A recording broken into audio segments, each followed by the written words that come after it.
al compañero Luis Merino en representación del Frente Popular de Ecuador.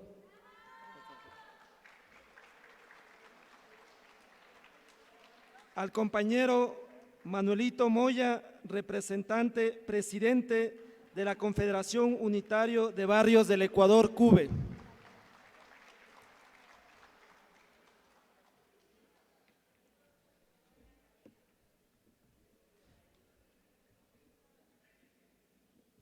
Bien, como ustedes conocen la metodología de trabajo, cada uno de los ponentes tienen 10 minutos para desarrollar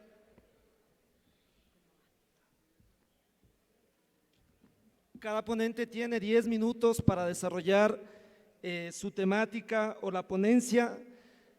Luego de que intervengan la compañera y los dos compañeros, abrimos una ronda de preguntas o de opiniones de parte del público e inmediatamente cada uno de los expositores vuelve a contar con un tiempo de 5 minutos para responder los tópicos que se presenten en cada una de las ponencias o para responder a las dudas que se presente a cada uno de ellos. Vamos a dar inicio al trabajo de esta tarde. Vamos a empezar con la compañera Glenda del Partido Comunista Revolucionario de Argentina.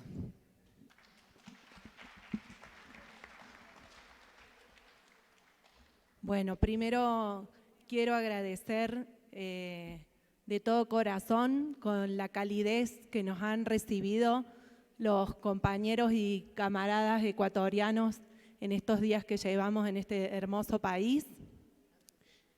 Y quiero decir que para mí también es un honor estar en este seminario pudiendo decir nuestra opinión y poder tener la posibilidad de compartir con compañeros de distintos países las distintas visiones.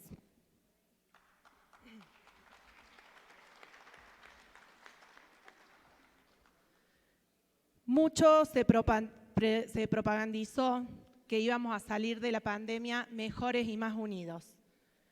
Lejos de esto, mientras el mundo no logra todavía acabar con el COVID y sus consecuencias sanitarias, sociales, políticas, económicas, asistimos a la sangrienta guerra del imperialismo ruso contra Ucrania. Crece la disputa entre las potencias imperialistas. Se dan nuevos reagrupamientos y crecen los factores de guerra. Se ahonda la brecha entre los países ricos y países pobres en el mundo y en particular en América Latina y el Caribe. Asistimos a una nueva fase crítica y recesiva de la economía mundial con características propias que reflejan las consecuencias de estos dos factores, la pandemia y la guerra. Por un lado, la detención de la recuperación de la economía en los principales países capitalistas tras el año 2021 de leve crecimiento, como ya se dijo acá, y por otro, el fenómeno inflacionario mundial. Las consecuencias sanitarias y económicas producto de la pandemia se sintieron más en los países como los nuestros, en los países dependientes y coloniales. Se desaceleró la economía en varias regiones. Se perturbó la producción al interior de la inmensa mayoría de los países y el comercio mundial, y cayó el PBI en la mayoría de los países del mundo, excepto en China. Según Naciones Unidas, se va a llevar a la pobreza extrema a 207 millones de personas en el mundo y puede seguir creciendo en este 2022, provocado principalmente por el aumento de los precios de los alimentos. En este contexto, la invasión rusa a Ucrania es el hecho más importante de la situación que estamos atravesando y muestra que Rusia no tolera que los países dependientes de su economía se alejen o aflojen su dependencia y dejen de tributar a su economía. A su vez, esto agudiza y pone de manifiesto la disputa interimperialista. Obviamente, como venimos conversando en este seminario, esto tiene alcances e impacto en toda América Latina. Las tropas invasoras se han encontrado con la resistencia heroica del pueblo. Y esto transformó, según nosotros, esta invasión imperialista en una guerra de carácter nacional. Repudiamos la invasión imperialista a Ucrania y damos toda nuestra solidaridad a la heroica resistencia del pueblo ucraniano y decimos fuera los rusos, los yanquis y la OTAN de Ucrania. Y entendemos que es apropiado que nos demos el debate porque seguramente muchos compañeros piensan que si en esta guerra triunfa el pueblo ucraniano expulsando a los invasores de su país, se podría fortalecer, en este caso, el imperialismo yanqui. Pero también es cierto que eso puede ser un factor que fortalezca a los pueblos y naciones del mundo que luchan contra los imperialismos. Es un debate que nos tenemos que dar. En Estados Unidos, las causas de la inflación tienen que ver con el hecho de que durante el pico de la pandemia, la economía se había semiparalizado y se cayeron 22 millones de puestos de trabajo. Al finalizar el primer trimestre del 2022, no se logra reponer el stock de los productos de consumo masivo. Al generalizarse la vacunación y al mejorar las condiciones de la pandemia, se volvió a demandar productos, en tanto que la oferta de las empresas no pudo satisfacer la demanda creciente. Eso entendemos que es uno de los factores de la inflación. En Europa se venían disparando también los precios de consumo masivo, pero además tiene una fuerte incidencia, como se ha dicho acá, en la región, las restricciones del suministro de gas. En nuestro país, en particular, el impacto de la guerra ha producido un exponencial aumento de los alimentos. Este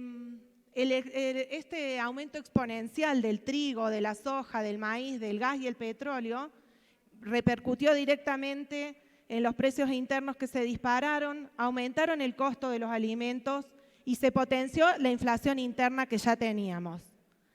Esto porque nosotros en Argentina producimos trigo, maíz, soja, que debería ser algo bueno para nuestro país, ha significado más hambre para nuestro pueblo. Y esto tiene que ver con que la producción de granos, de carnes, la pesca, está concentrada en unas pocas manos de terratenientes y monopolios. Por ejemplo, el trigo que producimos en nuestro país, que lo producen 35.000 productores, el 85% de ese trigo está concentrado en 4.000. Y también tiene que ver, por ejemplo, con que la exportación de granos y sus derivados se concentran en 8 empresas agroexportadoras, la gran mayoría extranjeras, como Cargill, Dreyfus, Cofco China, Vicentín, que está asociada a Renova, que es la más grande productora de aceite de soja del mundo, AGD. Estas empresas, junto con que controlan el ingreso de dólares a nuestro país, presionan para que se devalúe nuestra moneda e imponen el precio internacional en el mercado interno. Entendemos que Estados Unidos sigue siendo la principal superpotencia económica, política y militar, se autoabastece de petróleo y gas. Con el gobierno de Biden ha fortalecido su alianza con los imperialismos europeos, encabezando la OTAN. Por otra parte, sostiene una alianza en el Pacífico con Japón, Canadá y Australia, busca recuperar posiciones en América Latina para seguir siendo el imperialismo dominante. La visita de Pelosi a Taiwán genera una tensión al borde de una situación bélica. Lo mismo sucede con el ataque de Israel a Gaza. Como analizamos desde nuestro partido, la restauración capitalista en China, iniciada en 1978, incorporó la plusvalía de centenares de millones de obreros chinos a la acumulación principalmente de la nueva burguesía china y también de los inversores externos. Los monopolios radicados mandaban los productos a sus países de origen y a todo el mundo. China fomentaba las exportaciones. Recién, a partir del siglo XXI, los monopolios estatales y privados chinos comenzaron a exportar capitales en cifras considerables. China es una gran superpotencia económica y va dando pasos en el plano militar con el ejército más numeroso del mundo. Hoy el imperialismo chino es una gran superpotencia económica que disputa los mercados en todo el mundo con los otros imperialismos, principalmente con los yanquis. En esta disputa ha avanzado globalmente y llega a todo el planeta con su iniciativa de expansión imperialista llamada la Ruta de la Seda. A nosotros, en América Latina, nos unen cientos de años de historia común. En lo fundamental, los enemigos de nuestros pueblos han sido los mismos. Primero, los conquistadores europeos. Después, los distintos imperialismos como los yanquis, rusos, ingleses, europeos y en los últimos años, con un avance sostenido, los chinos. Nos oprimen dos grandes montañas, el latifundio y la dependencia.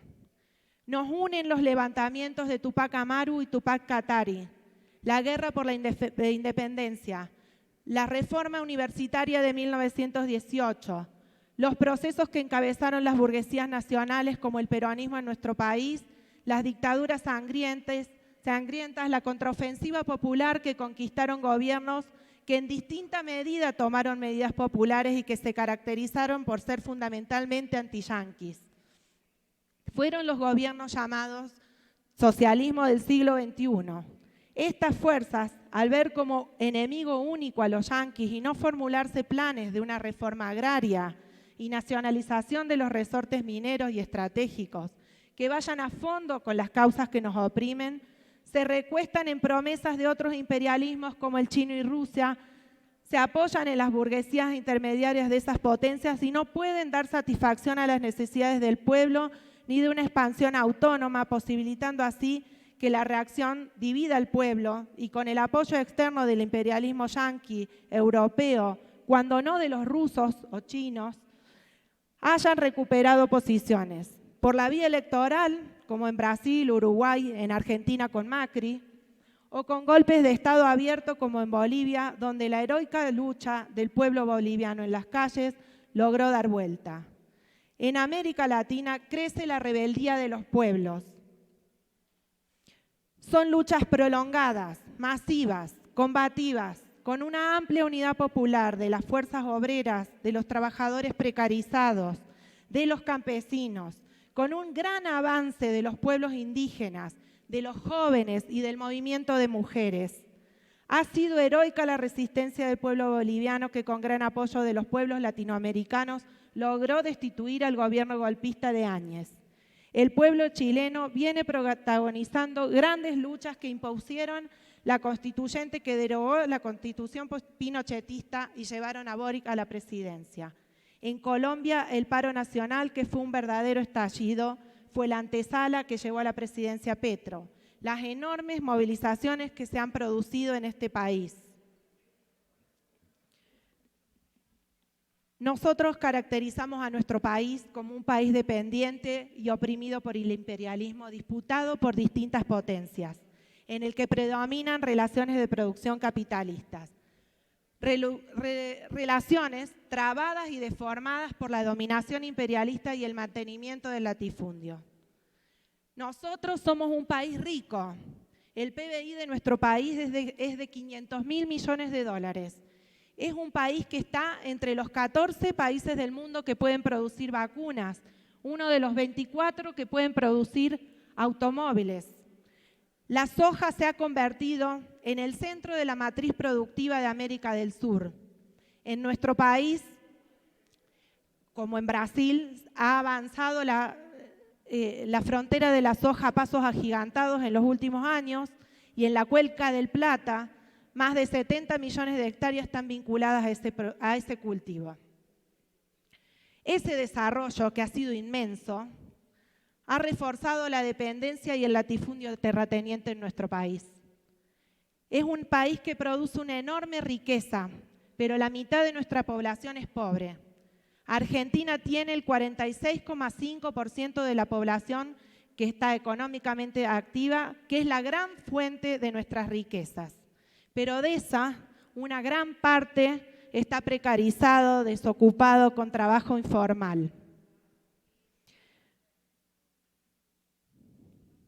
El movimiento obrero en nuestro país, porque se ha generado una gran división entre un sector de los trabajadores que está en blanco, que relativamente tiene algunos derechos laborales conquistados con años de lucha, y una parte muy importante del movimiento obrero que ha estado en las calles en los últimos años, precarizado y que no tiene un trabajo formal. De esta manera, el movimiento obrero en nuestro país ha sido fragmentado, como también ha sido fragmentado a nivel mundial. Los sectores reaccionarios sobre esta base trabajan denodadamente para profundizar esta división y ocultar los intereses de clase que los une. Nuestro pueblo viene muy golpeado. Tuvimos 4 años de un gobierno de derecha que dejó la mitad de nuestro país en la pobreza y endeudado como nunca en la historia. El FMI le dio a Macri un préstamo también como nunca en la historia le había dado a algún país para que ganara las elecciones en el 2019. Nuestro pueblo en las calles enfrentó este gobierno y logró ir construyendo una unidad que se expresó en el Frente de Todos, con 17 partidos, del cual nuestro partido fue parte, que logró derrotar en las elecciones a este gobierno macrista que nos había llevado a esta situación. Después de eso vino la pandemia y hoy, si bien el gobierno de Alberto Fernández durante la pandemia tomó medidas que ayudó a salir de esta situación, en este momento, en marzo de este año, firmó el acuerdo con el Fondo Monetario Internacional y se han profundizado las situaciones que viene atravesando nuestro pueblo. Nuestro pueblo en las calles viene plantándose y exigiendo un cambio de rumbo porque entendemos que es posible y que hay una salida. La pandemia desnudó para millones este sistema podrido. La guerra en el corazón de Europa, a la salida de la pandemia, también mostró para millones la descomposición de este sistema. Huelgas obreras comienzan a recorrer Europa. Profundas y prolongadas luchas recorren nuestra América Latina. La lucha por la paz en el mundo se entrelaza con la lucha antiimperialista de los pueblos y naciones oprimidos por su liberación. Donde hay opresión, hay rebelión. Estamos convencidos que la clase obrera y los pueblos encontrarán los caminos para avanzar en una salida revolucionaria que dé vuelta a todo. Agradecemos la participación de la compañera Glenda del PCR. Continuamos con el compañero Luis Merino, representante del Frente Popular.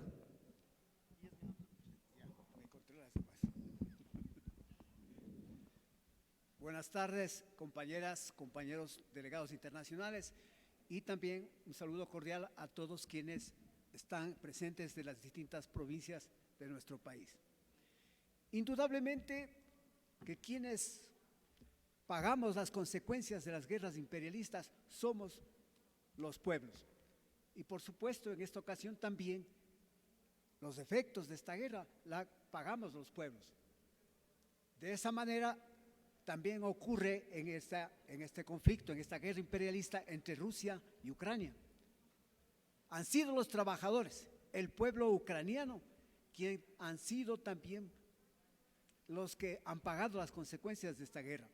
De ahí que miles de empresas en Ucrania se han cerrado, dejando en la desocupación, de acuerdo a las cifras que nos da la OIT, de alrededor de 4.8 millones de trabajadores que hoy se encuentran en la desocupación.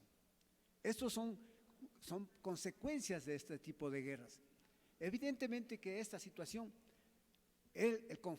las consecuencias de este conflicto también han repercutido en países como el Ecuador, como en América Latina.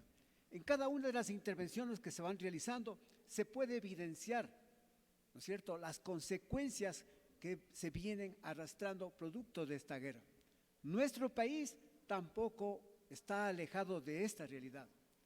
En nuestro país también ha incidido e incide lo que ocurre en esta guerra. Evidentemente, para nosotros también el conflicto ha traído consecuencias. El incremento del desempleo en nuestro país, producto también de que el Ecuador, América Latina, tiene relaciones económicas, comerciales con países que hoy se encuentran en esta guerra. Desde ese punto de vista, han sido sectores de trabajadores bananeros, florícolas, que también han sido objeto de esta situación, disminuyendo los puestos de trabajo. También han incidido en aquellos trabajadores informales, porque también la posibilidad de movilización de algunos productos que se necesita para las distintas empresas, ¿cierto?, industriales, han sido elevadas los precios y recae también en quienes realizan en esta actividad y que ven mermados sus ingresos y que los gastos que hoy se realizan o se realizaban van en crecimiento. Son algunas de las consecuencias que se puede notar en el transcurso del desarrollo de este conflicto. Para nosotros, para los trabajadores del país, también ha significado aumento de la situación. Desde el conflicto para acá también hay el incremento de trabajadores en la desocupación y en el subempleo es importante, es grande. Se considera en el caso de nuestro país que el 40% de la población se encuentra en la pobreza. De acuerdo a los datos económicos que tenemos, se señala que quienes tienen un ingreso de $2.88 al día está considerado dentro del rango de la pobreza. Y quienes tienen un ingreso inferior a $1.50 están en el rango de la extrema pobreza en el caso de nuestro país. Y podemos decir que en el Ecuador superan más allá de los 2 millones de personas que se encuentran en la extrema pobreza. Son las consecuencias que vive nuestro país. Esta es una situación importante, grave, de la situación que vive nuestro país. Frente a esta situación, frente a al desempleo que ha ocurrido, el costo de la canasta básica familiar se ha aumentado. Se mantiene, de acuerdo a algunos datos, ¿no es cierto?, que conocemos, pero sabemos que es mucho más, que la canasta básica familiar se encuentra por los $751 en el caso de nuestro país, mientras el salario básico de los ecuatorianos, de quienes tienen un empleo permanente o decente, como se les denomina ahora, es de apenas $425. Una situación compleja, difícil para nosotros. Hay ciudades donde el costo de la canasta básica familiar son diferentes a las que viven las ciudades. Se habla de que Cuenca, la ciudad de Cuenca, es una de las ciudades más caras del país, ¿no es cierto? Porque la canasta básica familiar pasa de los 780, $760, así. Estas son las situaciones que estamos atravesando. El gobierno nacional del presidente Lasso ha buscado la forma cómo descargar esta crisis en los hombros de los trabajadores. Ha buscado mecanismos como la ley humanitaria a propósito de buscar supuestamente alternativas que se enmarcan dentro de las propuestas neoliberales para descargar en los trabajadores. De ahí que, a propósito de la ley humanitaria, hoy también aquellos trabajadores que han ingresado o han conseguido un trabajo, también han sido fijados como salarios $200 al mes. Una situación compleja, difícil para los trabajadores a propósito de la ley humanitaria. Se señala de que de cada 3 trabajadores, 2 no tienen trabajo estable en el caso del país. Una situación compleja, difícil. Por eso es que el número de desempleados es importante, es grave en el caso de nuestro país. Pero mientras eso ocurre, los grandes grupos económicos, las farmacéuticas, las cadenas de alimentos, ¿no es cierto?, han visto, los bancos han visto incrementados sus utilidades, sus ganancias. Esto es producto de la situación que estamos atravesando. Las telefónicas también han incrementado. Las petroleras privadas también, en este tiempo, a propósito de la guerra, han visto cómo aumentan sus ingresos. La banca, en el año 2021, ganó 368 millones de dólares al año, lo que significa más de $1 millón diarios que han ganado, mientras los ecuatorianos tenemos los quienes trabajan con un trabajo decente, $425 al mes, y otros trabajadores con $200 al mes tratan de sobrevivir. Esto es una situación que se complica cada vez, y efectivamente las guerras no han resuelto los problemas.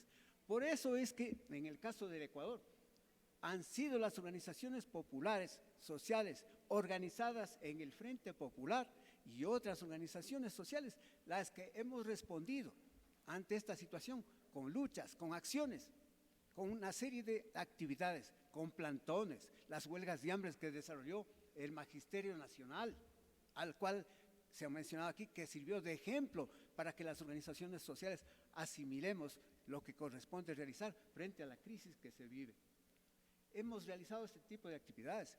Las organizaciones de trabajadores informales como la CUCOMITAE, las organizaciones de la Juventud Revolucionaria del Ecuador, la Federación de Estudiantes Universitarios del Ecuador, han sido parte de movilizaciones permanentes en la ciudad de Quito, en el país en general. Las mujeres, las compañeras de Mujeres por el Cambio, distintas organizaciones han posibilitado realización de acciones que han ido poco a poco haciendo, como nosotros le hemos denominado, ha obligado que el gobierno de Lasso tenga un frenazo en el quehacer político económico del país.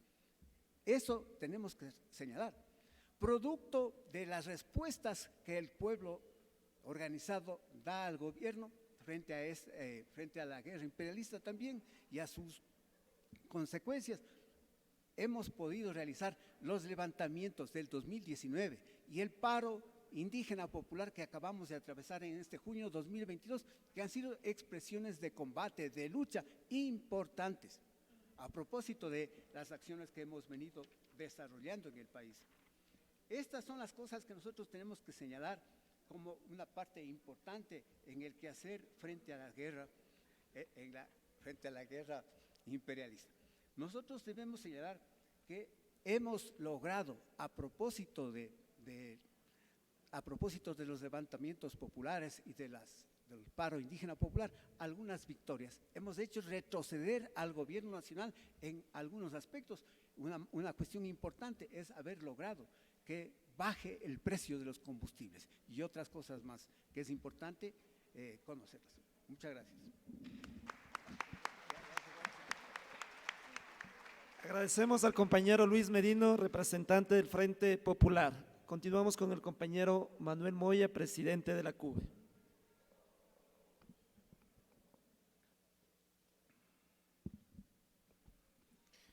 Muy buenas tardes, compañeras y compañeros de las delegaciones internacionales y nacionales que se encuentran participando en este seminario internacional, Problemas de la Revolución en América Latina.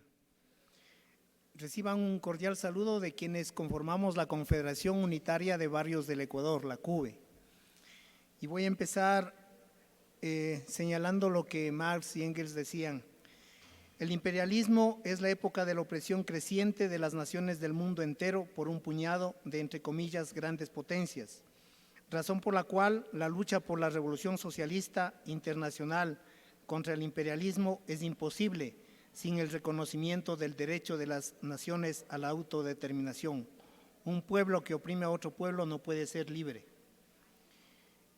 El capitalismo y el sistema capitalista, antes de la denominada pandemia del COVID-19, ya vivía y experimentaba crisis económicas de forma periódica.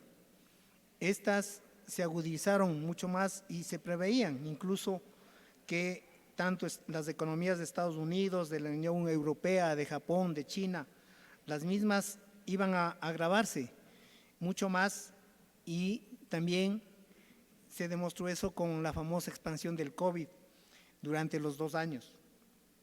Los avances científicos, tecnológicos no son y no han sido una solución para la crisis de la que nos han venido hablando permanentemente. El imperialismo y las grandes potencias siempre han desarrollado una carrera armamentista que fundamentalmente busca tener esa empresa, esa maquinaria de guerra que produzca utilidades y ganancias en todo el mundo, no solamente para las potencias. A la vez, ahí están los intereses geopolíticos de cada una de ellas. Pero nosotros consideramos que también, a la par, hay que unir la destrucción de las ciudades, también implica la necesidad de reconstruir nuevamente esas nuevas ciudades. Y eso lo hacen también las grandes transnacionales inmobiliarias, que son las que indudablemente se beneficiarán con todas esas reconstrucciones que tienen de por medio en los diferentes países del mundo donde existen en este momento conflictos bélicos.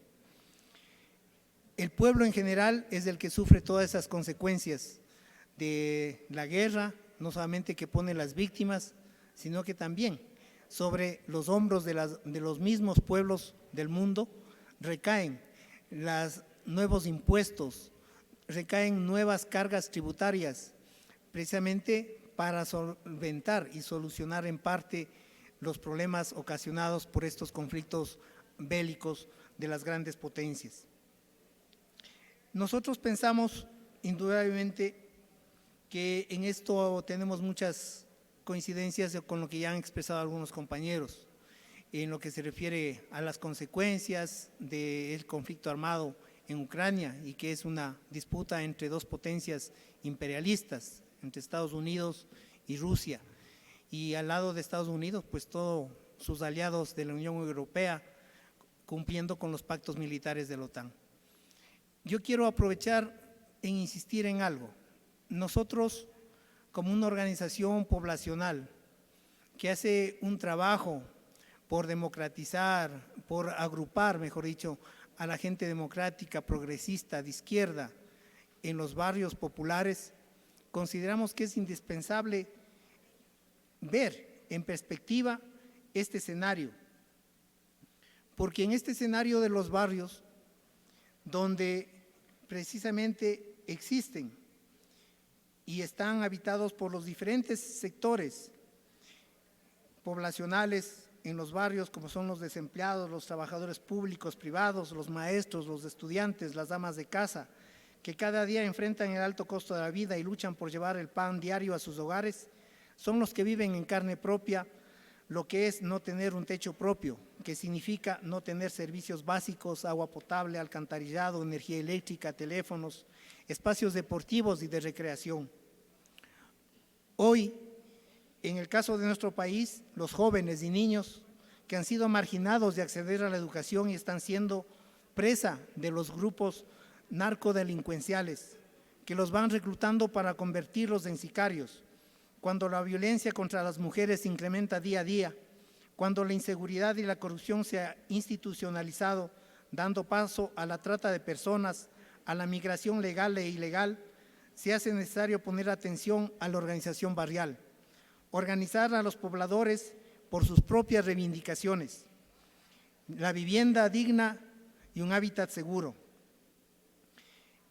Nosotros, con la movilización de muchos sectores sociales y barrios pequeños y grandes, logramos que se apruebe una ley orgánica de vivienda de interés social, donde da responsabilidad al Estado para que se lo considere como un servicio público, que el Estado debe constituir y elaborar planes de vivienda de interés social.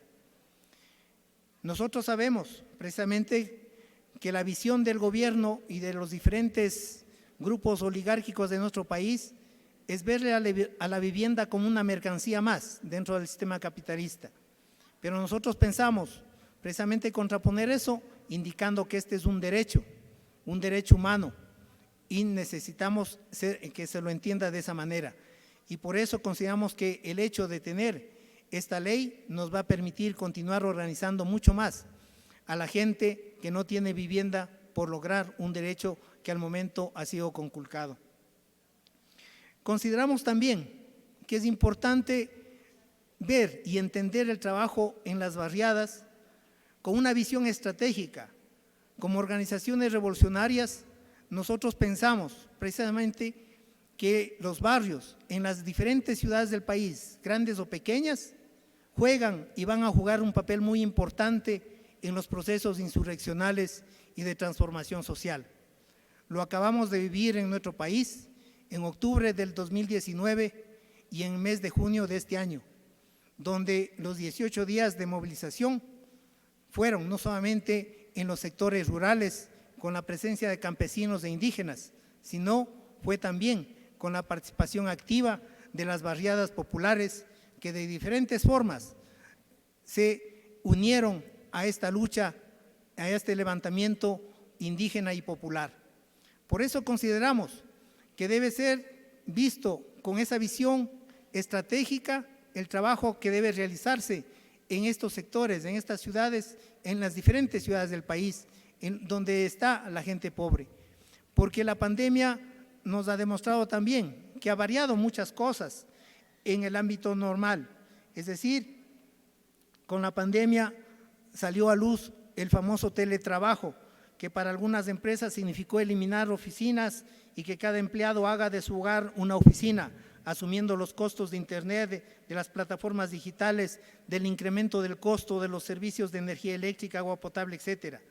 También se incrementó el trabajo de entrega a domicilio a través de motociclistas, la reubicación de puestos de ventas en las calles, lo que traduce en problemas de movilidad, creación de nuevas zonas comerciales y financieras, pero también se han producido por el cambio climático desastres naturales que demuestran precisamente la falta de planificación de las ciudades y la discriminación y segregación que tienen los sectores populares y que se ven obligados a habitar en zonas de alto riesgo y sufren esas consecuencias con la inclemencia del tiempo en las diferentes ciudades del país y en algunos países también, hermanos, que hemos visto esta situación.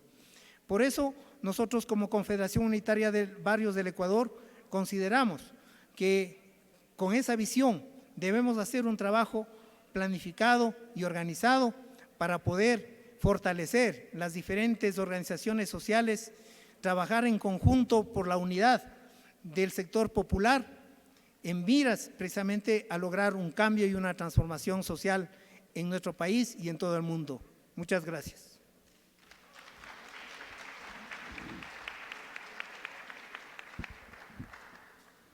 Agradecemos al compañero Manuel Moya Ceballos, presidente de la Confederación Unitaria de Barrios del Ecuador, CUBE, por la presentación de su ponencia.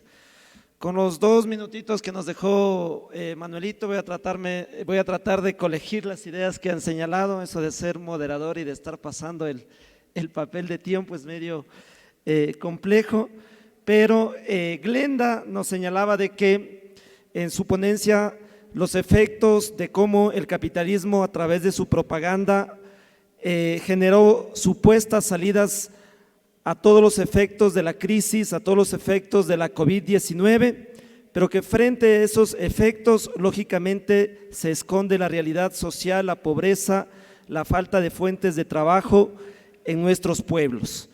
También presentó el fenómeno inflacionario a nivel mundial y cómo en Argentina 8 empresas agroexportadoras concentran la producción y cómo la disputa entre el imperialismo chino y estadounidense está generando varios efectos, lógicamente, a ser un país dependiente.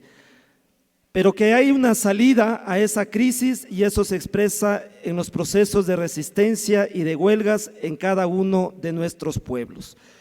Mientras el compañero Luis Merino del Frente Popular de Ecuador señaló 3 ejes fundamentales: los efectos de la guerra y cómo los pueblos están pagando esos efectos, millones de trabajadores desempleados, millones de empleos perdidos, los efectos en el Ecuador al ser un país dependiente en el campo, dichos efectos en el campo de la agricultura, en la pérdida de fuentes de trabajo.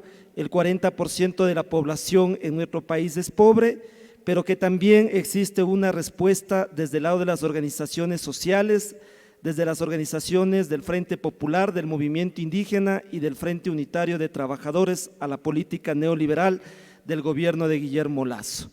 El compañero Manuelito señaló el carácter del imperialismo y el derecho que tienen los pueblos a la autodeterminación, la carrera armamentista y la disputa interimperialista y cómo esas disputas luego de la guerra se van a desarrollar en todo el proceso de construcción de las ciudades a través de los grandes monopolios de la construcción.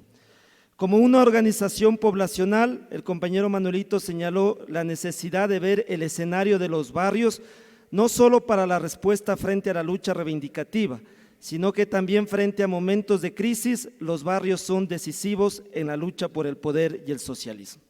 Frente a estas breves pinceladas de cada uno de nuestros expositores, vamos a dar paso a ustedes, a las compañeras y a los compañeros aquí presentes para que puedan realizar unas preguntas a nuestros expositores o para que puedan sumar algunas ideas a este importante debate. Vale resaltar que cada uno de ustedes tienen un tiempo de 2 minutos y luego volvemos a regresar al uso de la palabra a cada uno de nuestros compañeros, a Luis, a Manuelito y a Glenda. Por favor, tienen la palabra, compañeras y compañeros. El compañero Patricio Camacho, por favor.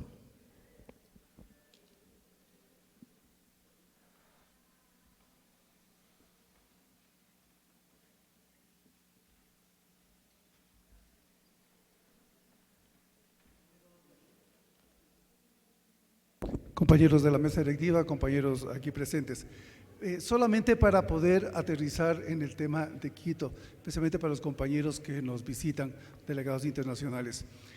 Quito tiene una historicidad de lucha, hablamos de las guerras de Alcabalas, hablamos del tema de la guerra de los Cuatro Reales, de la Gloriosa, por decirle algo. Y ya el compañero Manuel nos señalaba sobre el rol que juega el movimiento poblacional en los últimos levantamientos. Pues sí, y eso es lo que queremos acentarlo. Aquí en Quito, en el ombligo del mundo, camaradas internacionales, Quito abrió las puertas. No se puede entender el levantamiento indígena popular si no hubiera sido por los pobladores de Quito que abrieron. Quito, que es una ciudad larga de más o menos 80 kilómetros de largo, por unos 5 kilómetros de ancho, al sur y al norte, abrió para que los hermanos indígenas puedan entrar y demostrar la fuerza que han tenido. El movimiento poblacional, también se decía aquí, y vale resaltarlo, que tiene en sus entrañas las mujeres, los hombres, los obreros, los trabajadores, los maestros, están en el barrio. Y si bien aquí no tenemos, Glenda, piqueteros, ¿no es cierto?, en otros sectores donde hay barriadas que se organizan y cierran totalmente, como fue en Chile contra los carabineros, sí tenemos un movimiento poblacional que responde a la línea de acción de la izquierda revolucionaria, porque aquí está la Federación de Barrios de Quito, que es parte de la CUBE, y el Partido de la Izquierda Revolucionaria es quien conduce este movimiento.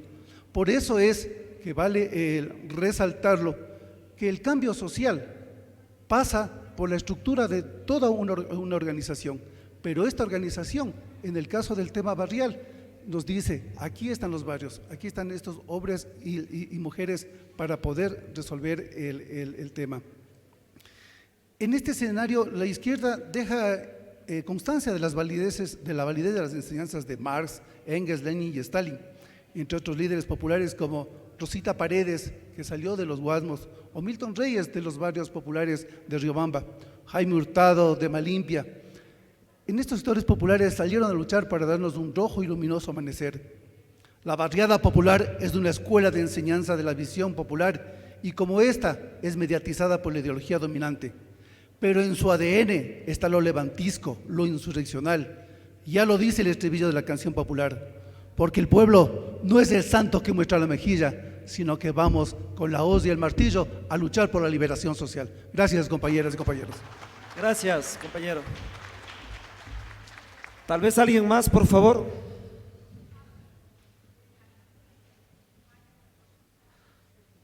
La compañera, por favor.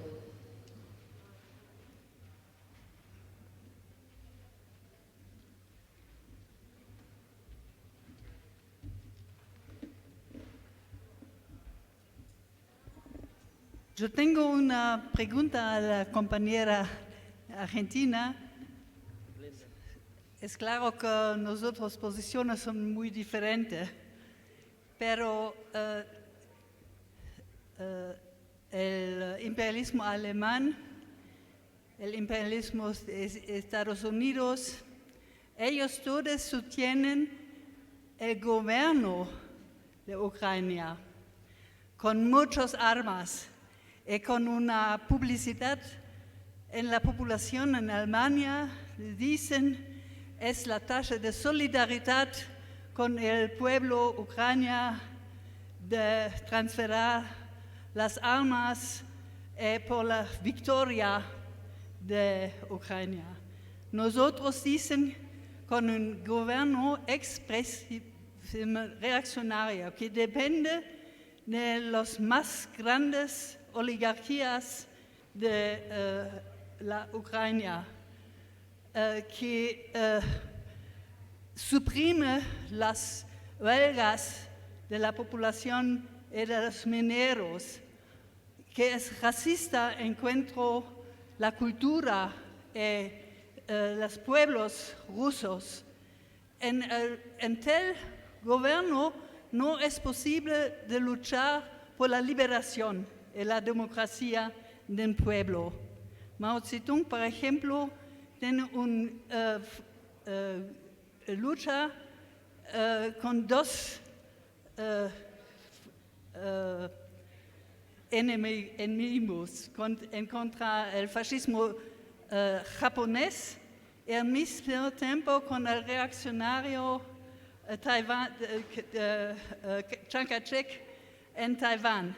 Es posible que en las situaciones hoy es necesario por el pueblo de Ucrania, por su liberación, de luchar contra la invasión de rusos, pero al mismo tiempo no se puede sostener con este gobierno reaccionario anticomunista en las armas de las más grandes imperialistas, que puede participar a la OTAN y los Estados Unidos de Europa. Es su puesto, es una, con el gobierno luchar por la liberación es imposible. Gracias. Vamos a dar respuesta a la inquietud de la compañera al acabar de recoger las intervenciones, o si es que existen otras inquietudes, por favor. No sé si tal vez alguna compañera o compañero más tiene alguna inquietud o idea que sumar al debate, por favor, compañero.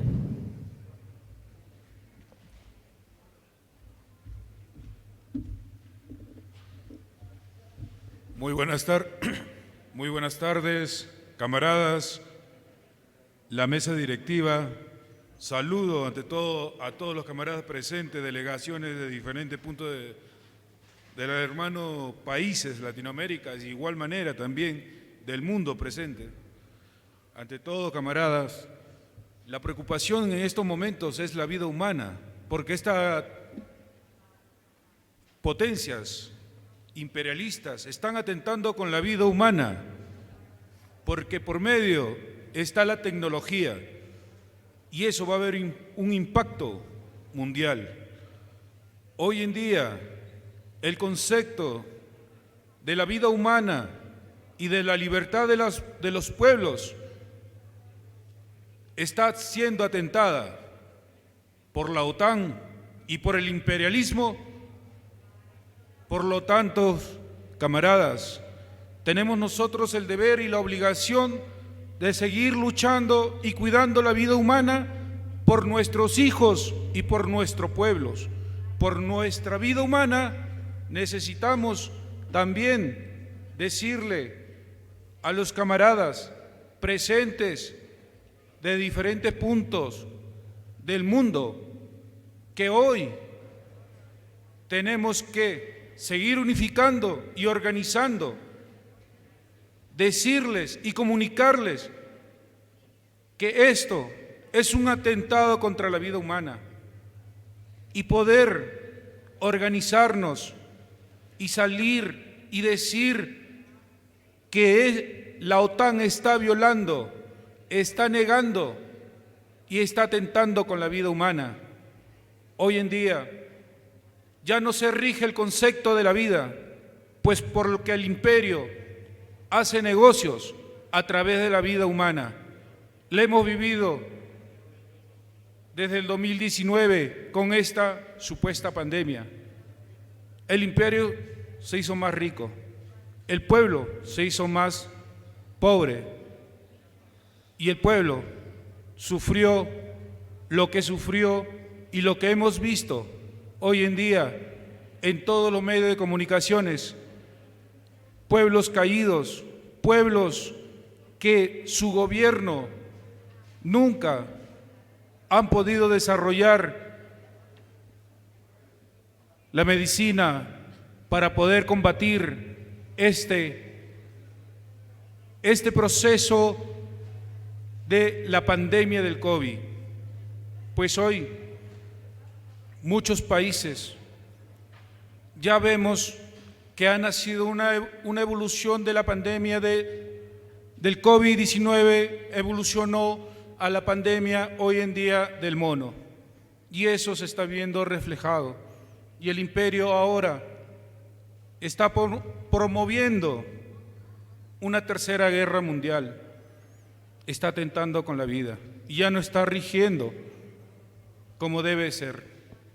Muy buenas tardes, camaradas. Gracias, compañero. Si no existe ninguna inquietud o idea más, vamos a dar paso a la compañera Glenda que pueda dar respuesta a la inquietud que se formuló. Bueno, con el compañero cerramos las intervenciones, por favor.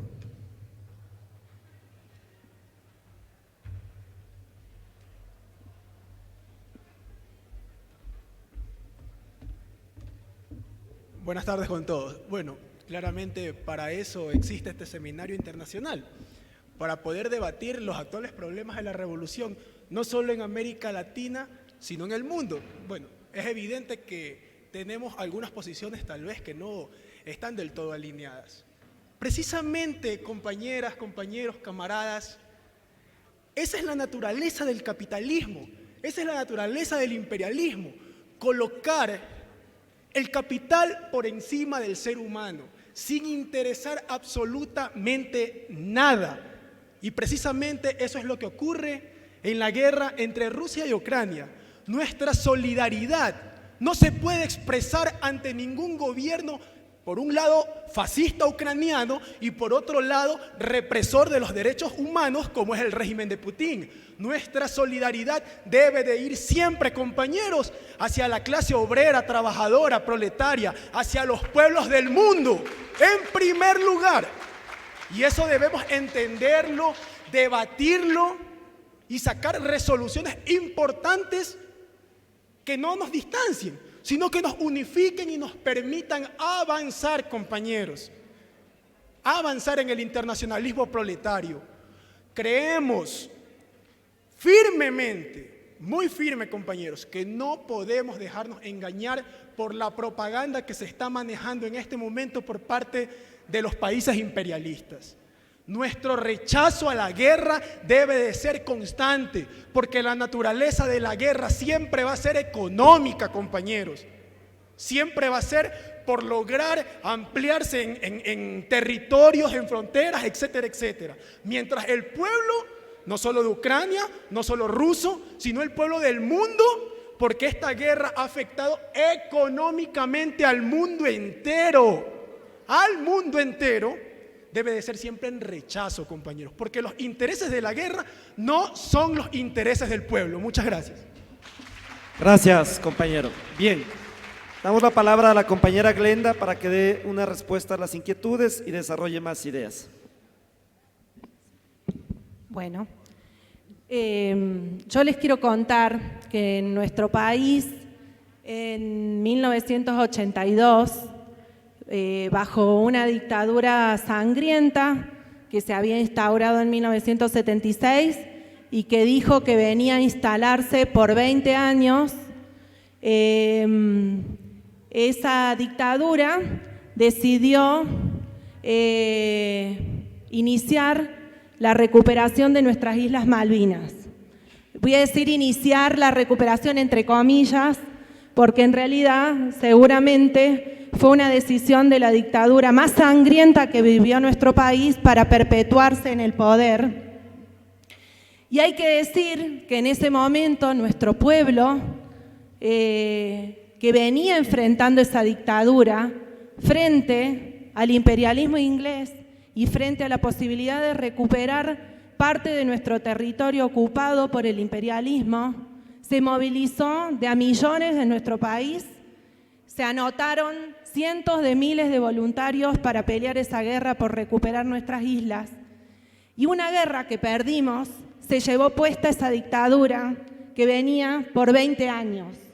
Por lo tanto, yo entiendo lo que dice la compañera, seguramente el gobierno de Ucrania será un gobierno que en su momento habrá y seguirá reprimiendo al pueblo, etcétera, etcétera. Pero el pueblo, yo tengo profunda confianza en el pueblo que está encabezando la lucha contra la invasión, ese pueblo y esa clase obrera, porque tengo en la memoria lo que hizo mi pueblo argentino contra el imperialismo inglés y que se llevó puesta la dictadura genocida más tremenda que vivió nuestro país en toda su historia. Así que, por lo tanto, creo que es un tema de debate, creo que está abierto, pero que tenemos que pensar en que esa guerra, si el pueblo ucraniano y esa clase obrera logra derrotar esa invasión, puede fortalecer también la lucha de los pueblos contra todos los imperialismos. Gracias, compañera. Continuamos con Luis Merino, del Frente Popular. Las ideas finales. El capitalismo, por esencia, es antihumano. Las organizaciones sociales, políticas de izquierda presentes aquí, luchamos por la vida. Esa es nuestra tarea, luchar por la vida, luchar contra la explotación, luchar por el socialismo y el comunismo es la tarea de quienes estamos presentes en este seminario internacional. Continuamos con el compañero Manuel Mayo, igual para unas ideas finales. Bueno, fundamentalmente insistir en que en la lucha hemos visto que nos pueden cerrar universidades, colegios, fábricas, pero que no nos pueden cerrar son los barrios. En los barrios podemos mantener precisamente la lucha y continuar trabajando para buscar días mejores. Y finalmente también insistirles y hacerles una invitación a los diferentes compañeros que para el 4 de octubre está planteado realizar un encuentro de las organizaciones que no tienen vivienda para sobre esa base trabajar y continuar en ese proceso organizativo de lograr una vivienda digna para los sectores populares de nuestro país. Gracias. Gracias. Antes de agradecer, de cerrar y que ustedes se pongan de pie, queremos invitarles a que mañana jueves 18 de agosto a partir de las 9 de la mañana el seminario internacional retoma sus actividades a partir de las 9 de la mañana. Queremos cerrar solicitándoles un fuerte aplauso a nuestra compañera Glenda del Partido Comunista Revolucionario de Argentina, al compañero Luis Merino, representante del Frente Popular, a nuestro compañero Manuel Moya, presidente de los barrios de aquí de nuestro país, y un aplauso a todas las delegaciones nacionales e internacionales. Gracias por su participación, compañeras y compañeros.